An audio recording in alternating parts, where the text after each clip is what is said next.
In today's video, I'm looking at the very beginning of Frankenstein, so Walton's epistolary narrative. We hear a lot about Frankenstein in popular culture, in cinema and in cartoons, and we might sort of grow to expect the beginning of Frankenstein to be a very typical Gothic horror, something which establishes those themes of the scientific laboratory and that kind of image of the green monster with the bolts coming out of his neck. But in actual fact, the beginning of Frankenstein, if you're not expecting it, might feel really kind of dense and really wordy, and you've got this character that you perhaps haven't heard of from popular culture who's Walton. But don't be put off. Walton is a really, really important device that Shelley is using to establish some of the themes and to build up tension towards that kind of high Gothic horror that we expect in Frankenstein. So Walton is somebody who in many ways is very similar to Frankenstein. He himself talks about wanting to have a friend, somebody who has a similar education, a similar kind of background to him. And at the beginning of his epistolary narrative, in his letters to his sister, he's describing how he is, like Frankenstein, conducting important scientific experiments. He's going up to the Arctic to understand more about magnetic forces. So the first theme that we're introduced to is the idea of exploration and the idea of knowledge and science. And whilst to us that might not seem particularly kind of thrilling or frightening, to a Victorian audience, so this was first published in 1818, the idea of scientific exploration was a really intimidating and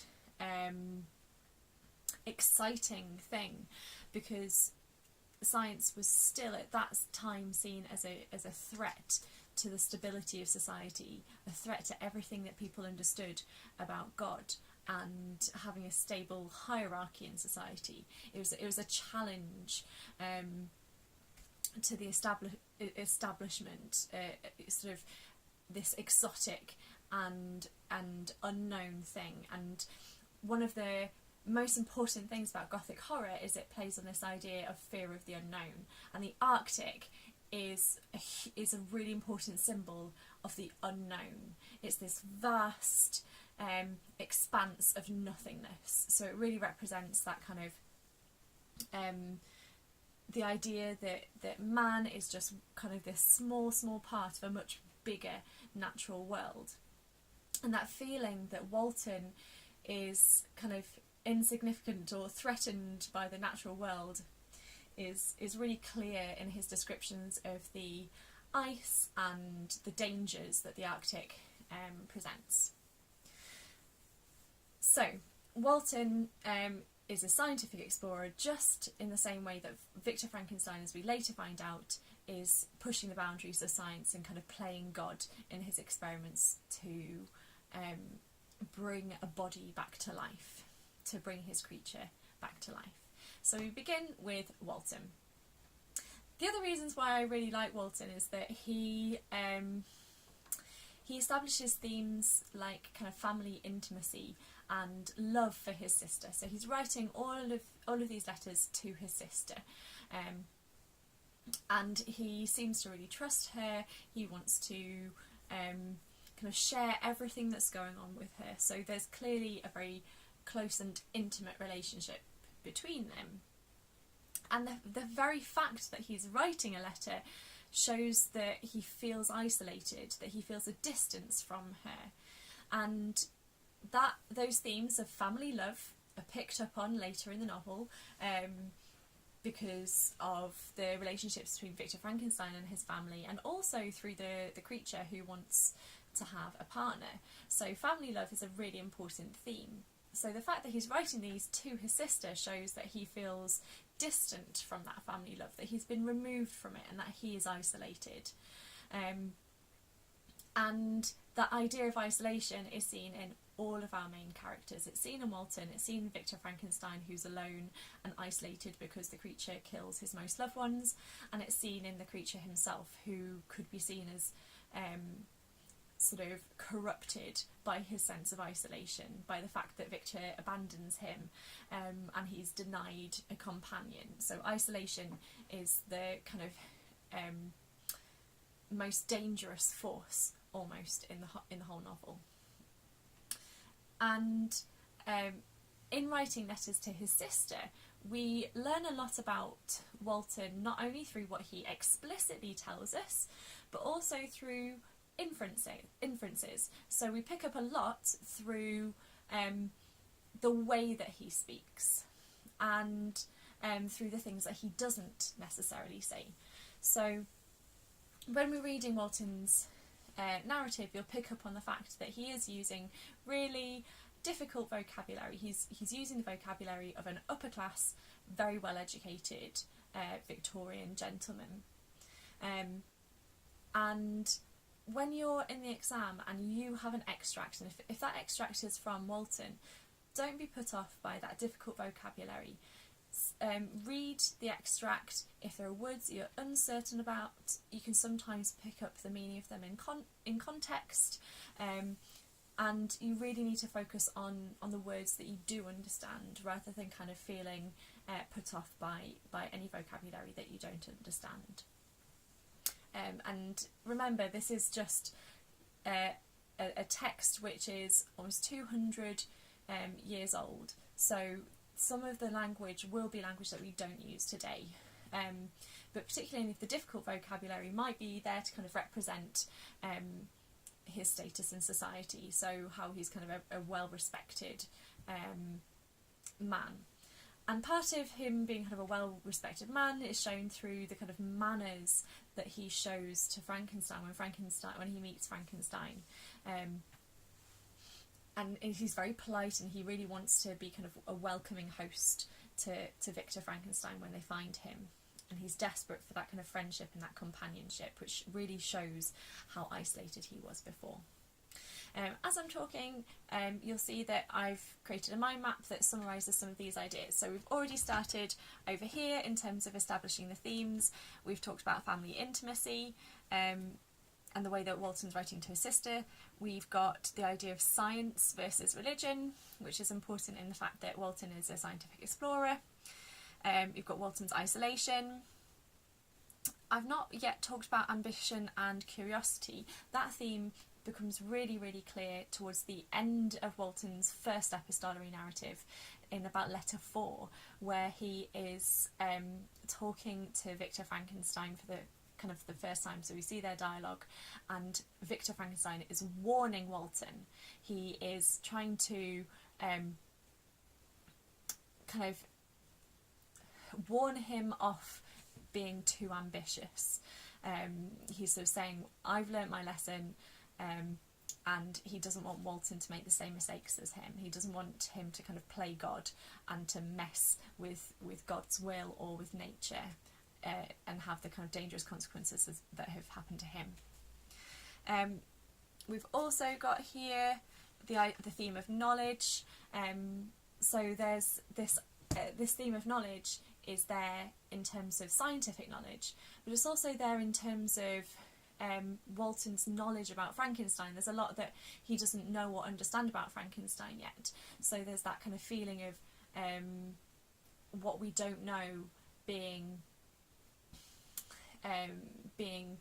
exhilarating, and being kind of thrilled by the unknown, by like kind of almost seduced by it. So before I talked about the Gothic fear of the unknown, but at the same time, as much as we're afraid of the unknown, we're also fascinated by it.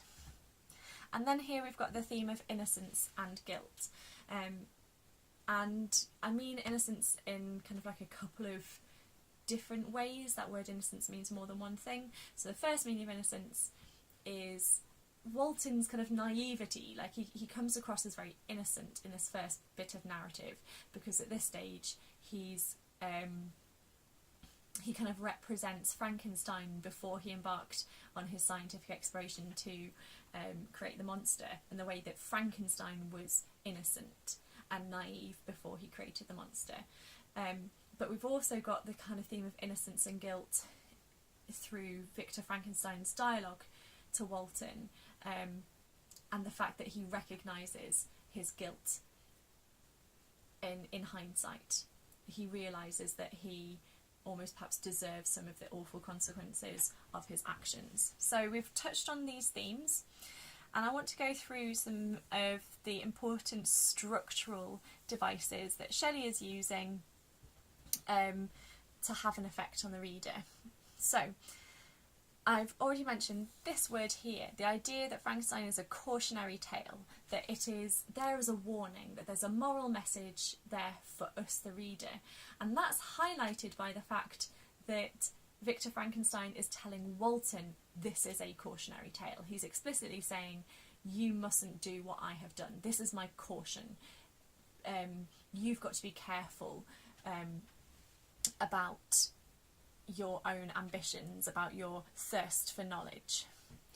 And I'm going to come back to unreliable in a second, but it's about this kind of creation of tension. If Shelley had begun the novel where she picks up in chapter 5, if she'd started the novel in the scientific laboratory with the moment that the monster is created, or the creature is created, the tension would have to kind of drop down straight after the beginning. But instead what she does is she gradually creates tension through Walton's narrative, and it peaks at the end of Walton's first piece of narrative before we get to chapter 1. It peaks on Victor Frankenstein's dialogue to Walton, where he says, I thought I was going to die with my secret, but I'm going to share it with you. And it kind of gives us that sense of being a privileged listener, that Victor Frankenstein is trusting Walton, and kind of us the reader by extension. And that all of Shelley's novel has a kind of a moral cautionary message, that this is about good and evil. So it's about creating tension, and how that tension peaks at the end of Walton's letters before Victor Frankenstein's narrative comes in. And that's part of this being a frame narrative. When you think about a frame narrative, literally think about a frame. So it's bookended either side by Walton's letters. Then we have Victor Frankenstein's first person narrative voice, which Walton is recording. So it's actually that bit there that Victor Frankenstein is saying has been recorded and written down by Walton. And then right in the heart of the novel, right in the middle, we hear the monster's voice. And I want you to be thinking about the significance of that. Why frame it with this outsider character, with Walton, and then moves inwards to the centre of the novel where you have the creature? Like, what's the significance of that? What might she be implying about those characters? So it's a frame narrative. That's the subject terminology that you need to use to get your AO2 marks.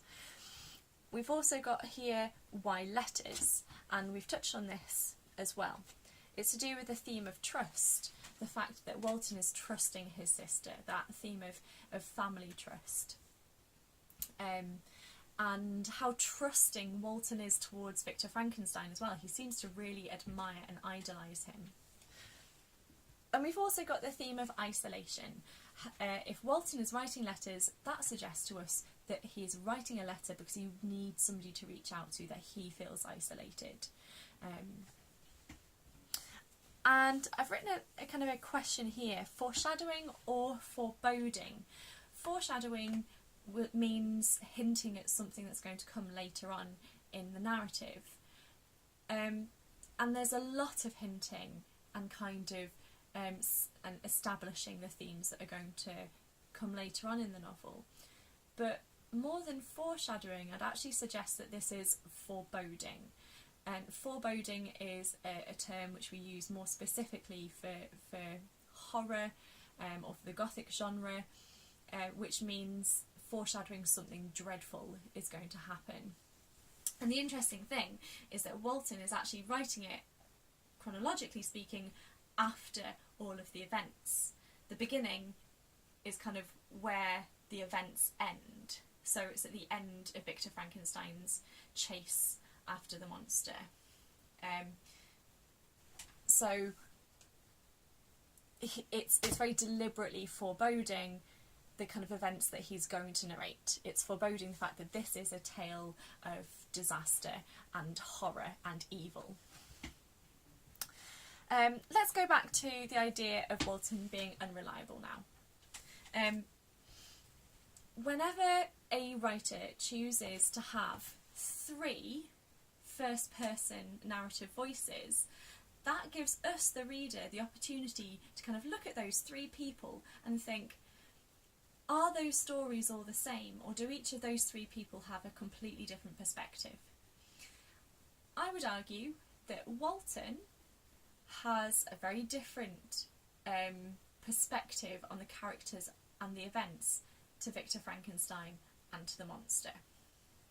So what Shelley's doing is she's kind of hinting once again at this theme of trust and reliability and trustworthiness. Walton's point of view is really biased and really distorted through his idolisation and his admiration of Victor Frankenstein. So our first impressions of Frankenstein is that he's a kind of hero. Walton builds him up to be a really heroic figure. And when I say heroic, I mean heroic in the sense of that kind of masculine archetype, so masculine kind of stereotype or archetype, the kind of the pinnacle of that stereotype, like the best version. He's a man who is knowledgeable and brave and who has struggled and suffered. And that's what we mean by that kind of word hero, somebody who has the strength to withstand difficulties. And Walton meets him when Frankenstein is at his weakest, his most dishevelled, his most vulnerable. He's been trying to kind of catch up with the monster, to destroy him, and he's failing. So he represents a kind of tragic hero at the beginning of the novel. He's heroic in the sense that Walton thinks that he is brave and admirable, and that he has kind of tested the boundaries of scientific possibility, but he's also somebody who is really, really deeply flawed. And in terms of literature, that is very typical of a hero. However, we are left with this kind of question as to whether or not Walton's view of Victor Frankenstein as a hero is trustworthy, or whether or not that's actually true. Victor Frankenstein himself says, "I am not a hero, I don't deserve your admiration." In fact, he sort of warns Walton, you mustn't do what I've done. But Walton continues to really revere him despite all of his warnings. And that could be Shelley warning us, the reader, as well, that whilst all of this story sounds kind of fantastical and exciting, that we mustn't be seduced by it, we mustn't be like Walton. We've got to recognise that Walton is naive. I just want to highlight a couple of sections that are really, really worth you going back over and looking at some of the detail of the language as well. So I'm looking here, I've got my copy of Frankenstein, and I'm looking at letter 4. There's a lot of really important stuff in letter 4 because this is where Walton and Frankenstein have the most dialogue. The part that I'm going to suggest that you have a little read over is the part where Victor Frankenstein says to Walton, "And yet you rescued me from a strange and perilous situation. You have benevolently restored me to life." And that is establishing the theme of kind of coming back to life. When he's saying benevolently, it kind of, it's a word that has almost religious connotations. We think about benevolence as being a very kind of spiritual quality, and Victor Frankenstein is telling Walton, you've been benevolent, you've restored me to life. And that's interesting because it's kind of suggesting that Walton is like a godlike character who has brought Victor Frankenstein back to life after he was almost frozen in the ice, which is ironic because Victor Frankenstein restored the creature to life, and that is hinted at in this language as well. From this time, a new spirit of life animated the decaying frame of the strange